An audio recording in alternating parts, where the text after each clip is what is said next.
स्वागत है आप सभी का प्रश्नकाल के इस अंक में। नमस्कार, मैं हूँ प्रीति सिंह। मेरे साथ हैं हमारे संसदीय मामलों के संपादक अरविंद कुमार सिंह। आज आपको बता दें कि आज के प्रश्नकाल के अंक में हम आपके लिए पेट्रोलियम और प्राकृतिक गैस मंत्रालय से जुड़े हुए अतारांकित प्रश्नों को लेकर आए हैं, यानी अनस्टैंड क्वेश्चंस को लेकर आए हैं, जो राज्यसभा के 251वें सत्र के दौरान ये प्रश्न पूछे गए और इनका जवाब मंत्रालय की तरफ से लिखित रूप में दिया गया। ऐसे प्रश्नों की जानकारी का सिलसिला शुरू करते हैं आज। और जो पहला प्रश्न अरविंद जी इस मंत्रालय से जुड़ा हुआ वो है देश में पेट्रोल पंपों और गैस स्टेशनों की जरूरत को लेकर। ये प्रश्न पूछा है लाल सिंह वड़ोदिया जी ने, तो क्या उत्तर मिला?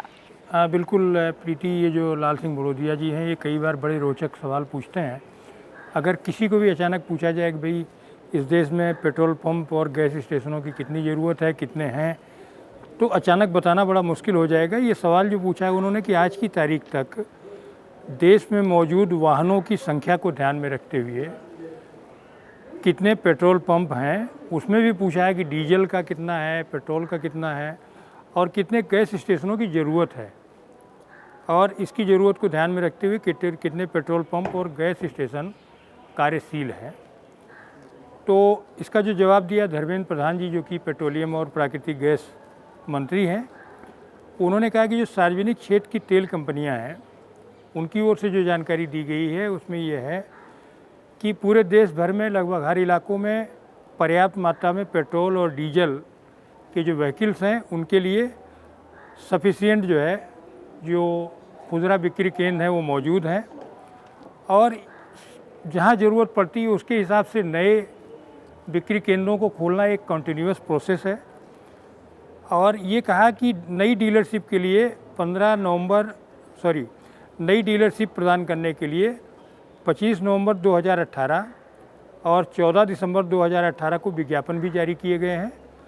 और इस समय की जो 1 जनवरी 2020 की जो स्थिति है उसका भी आंकड़ा दिया है कि जितनी सार्वजनिक क्षेत्र की जो तेल कंपनियां हैं उनके पास पूरे देश भर में 60,227 ये जो है खुदरा बिक्री केंद्र है, यानी सीधे सीधे सरल शब्दों में ये कहें कि इतने पेट्रोल पंप हैं, मतलब पेट्रोल पंप हैं तो डीजल भी होगा, पेट्रोल दोनों, तो ये हैं। और उसके अलावा जो इन्होंने ये बताया कि इस समय पूरे देश भर में 1989 सीएनजी स्टेशन स्थापित किए गए हैं। ये बताया ही इन्होंने। भविष्य में कितने खुलेंगे इसका विवरण अभी नहीं है, लेकिन जहाँ ज़रूरत पड़ती है वहाँ ये जो है स्टेशन खोले जा रहे हैं। अब अगला सवाल भी बड़ा महत्वपूर्ण है प्रीति। ये लेफ्टिनेंट जनरल डीपी वत्स जी और विजय पाल सिंह तोमर ने पूछा है कि जो प्रधानमंत्री उज्ज्वला योजना है उसके तहत कितने बीपीएल लोग हैं जिनको कनेक्शन दिया गया है। क्या जवाब है और क्या बात उभर के आ रही है इसमें?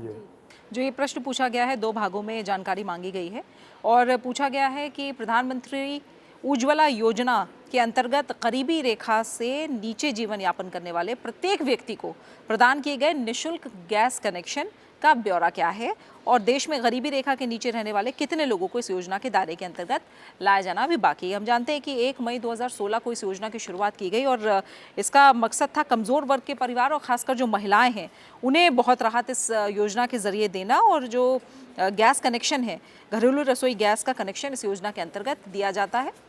तो इसको लेकर जो अब की जानकारी मांगी गई है, यानी कितनी प्रगति तब से हुई है, एक तरह से इसकी जानकारी जो मंत्रालय की तरफ से मिली है उसमें बताया गया है कि प्रधानमंत्री उज्ज्वला योजना के तहत 8 करोड़ एलपीजी कनेक्शनों को जारी करने का जो लक्ष्य था वो लक्ष्य कब पूरा कर लिया गया? वो 7 सितंबर 2019 को पहले ही पूरा किया जा चुका है। 8 करोड़ एलपीजी कनेक्शन को देने का लक्ष्य पूरा किया गया है।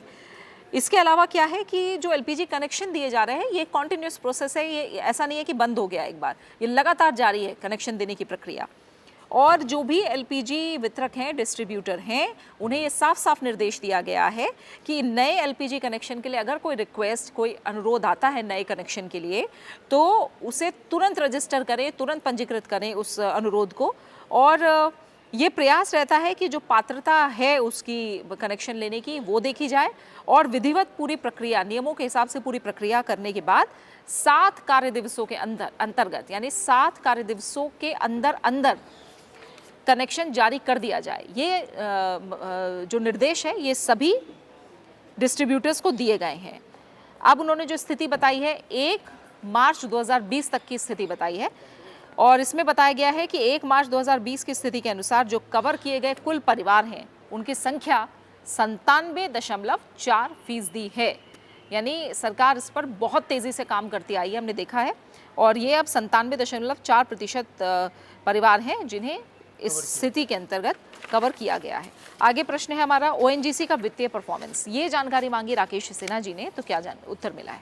बिल्कुल पीटी, जो राकेश सिन्हा जी हैं वो बहुत कई बार बहुत महत्वपूर्ण सवाल वो पूछते रहते हैं और कुछ सांसद ऐसे हैं जो लगातार इस तरह के मुद्दों पर सवाल पूछते हैं, उनमें से वो काफ़ी सक्रिय हैं।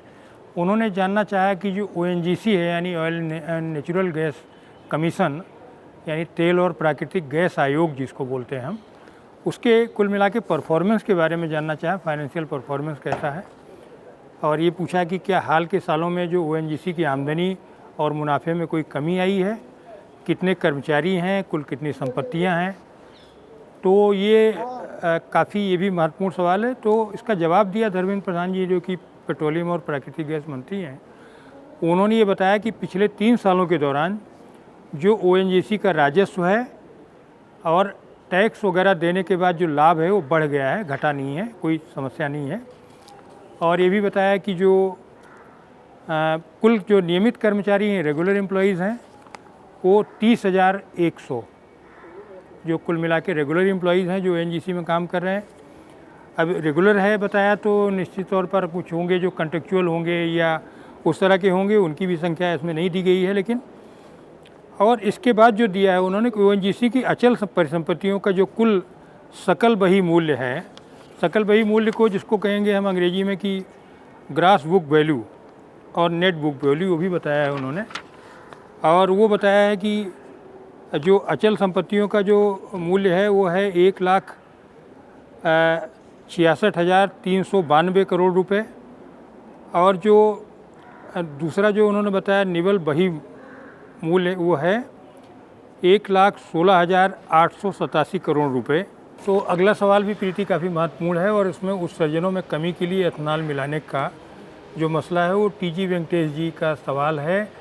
क्या जवाब इसमें है जो वेंकटेश जी का सवाल है? जी, ये जो प्रश्न पूछा है टीजी वेंकटेश जी ने, ये इन्होंने 5 भागों में जानकारी मांगी और पूछा है क्या सरकार पेट्रोल से होने वाला जो हानिकारक उत्सर्जन है उसको कम करने और पर्यावरण के प्रदूषण को दूर करने के लिए पेट्रोल में इथेनॉल को मिलाती आई है, अगर हाँ तो ब्यौरा क्या है। साथ ही पूछा क्या सरकार ने इथेनॉल मिश्रण फॉर्मूले की शुरुआत से ही इथेनॉल मिश्रण की दर प्राप्त कर ली, अगर हाँ तो ब्यौरा क्या है, नहीं तो कारण क्या है। और 2019-20 और 2020-21 के लिए अपेक्षित जो मिश्रण दर है उसका ब्यौरा भी मांगा है। ये भी पूछा है कि क्या सरकार इथेनॉल के मिश्रण को फायदेमंद मानती है या हानिकारक, इसका भी ब्यौरा उन्होंने मांगा।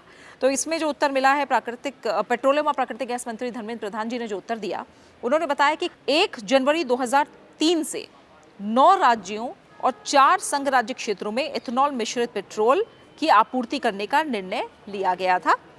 1 जनवरी 2003 से यह निर्णय लिया गया 9 राज्यों और 4 संघ राज्य क्षेत्रों में, ताकि 5% इथेनॉल मिश्रित पेट्रोल बेचा जा सके। अब आगे 1 नवंबर 2006 से ये बढ़ा 20 राज्यों और 4 संघ राज्य क्षेत्रों तक इसको और बढ़ाया गया। और EBP जिसे एथेनॉल मिश्रित पेट्रोल कहा जाता है, इसमें मिश्रण की जो प्रतिशत रहा है वो 2 जनवरी 2013 से 10% तक बढ़ा दिया गया, यानी 5% से बढ़ाकर 2013 से ये 10% तक कर दिया गया। केंद्र सरकार ने 1 अप्रैल 2019 से अंडमान निकोबार और लक्षद्वीप के संघ राज्य क्षेत्र को छोड़कर समस्त भारत पर, यानी पूरे भारत में अंडमान निकोबार और लक्षद्वीप के संघ राज्य क्षेत्र को छोड़कर पूरे भारत में एथेनॉल मिश्रित पेट्रोल कार्यक्रम को बढ़ाया। राष्ट्रीय जैव ईंधन नीति 2018 में 2030 तक एथेनॉल का 20% मिश्रण का भी निर्देशात्मक लक्ष्य परिकल्पित है, यानी 2030 की अगर बात करें यानी अगले 10 साल में 20% मिश्रण का भी लक्ष्य है। अगला अब प्रश्न है कॉर्पोरेट सामाजिक दायित्व निधि के तहत जो गतिविधियां हैं, इसको लेकर जानकारी अजय प्रताप सिंह ने मांगी, तो क्या उत्तर मिला? बिल्कुल, ये जो सवाल है प्रीति, ये मुख्य रूप से मध्य प्रदेश को लेकर के है और अजय प्रताप सिंह जी वहाँ के सांसद हैं, तो उन्होंने ये जानना चाहा कि जो तेल और प्राकृतिक गैस मंत्रालय से जुड़े हुए जो PSU हैं वो मध्य प्रदेश में कितना पैसा खर्च कर रहे हैं, जो है जिसको कॉर्पोरेट सामाजिक दायित्व निधि के तहत। तो इसका जो आंकड़ा दिया हुआ उसमें पूरा विवरण दिया है 2016-17 से 18-19 के बीच में। जैसे ONGC ने 2016-17 में 10 करोड़ 14 लाख रुपए खर्च किए, 2018-19 में एक कम हुआ है लेकिन फिर भी 2 करोड़ 18 लाख रुपए के आसपास खर्च हुआ है। इसी तरह से BPCL का दिया है, BPCL ने 2018-19 में 4 करोड़ 54 लाख रुपए खर्च किए हैं। HPCL जो है वो भी है, IOCL है, गेल है, EIL है। ये सारी कंपनियां आमतौर पर कुछ न कुछ धनराशि जो है ये कॉरपोरेट सामाजिक दायित्व पर खर्च कर रही हैं। चूँकि ये तो आप जानती हैं प्रीति की ये जो तेल और प्राकृतिक गैस मंत्रालय के जो उपक्रम है वो काफ़ी फ़ायदे वाले हैं और कॉरपोरेट सामाजिक दायित्व में ये काफ़ी महत्वपूर्ण भूमिका निभा रहे हैं। तो कई महत्वपूर्ण सवाल हम लोगों ने लिए हैं इसमें प्रीति, एथनॉल से लेकर के और ये जी, और समय भी हमें लग रहा है हमारा कम अब ख़त्म हो रहा है। जी, आज हमने पेट्रोलियम और प्राकृतिक गैस मंत्रालय से जुड़े इन अहम प्रश्नों को अपने इस अंक में शामिल किया है। अगले अंक में किसी और विभाग या मंत्रालय से जुड़े प्रश्नों को लेकर आएंगे। तब तक के लिए मुझे और अरविंद जी को इजाज़त दीजिए। नमस्कार।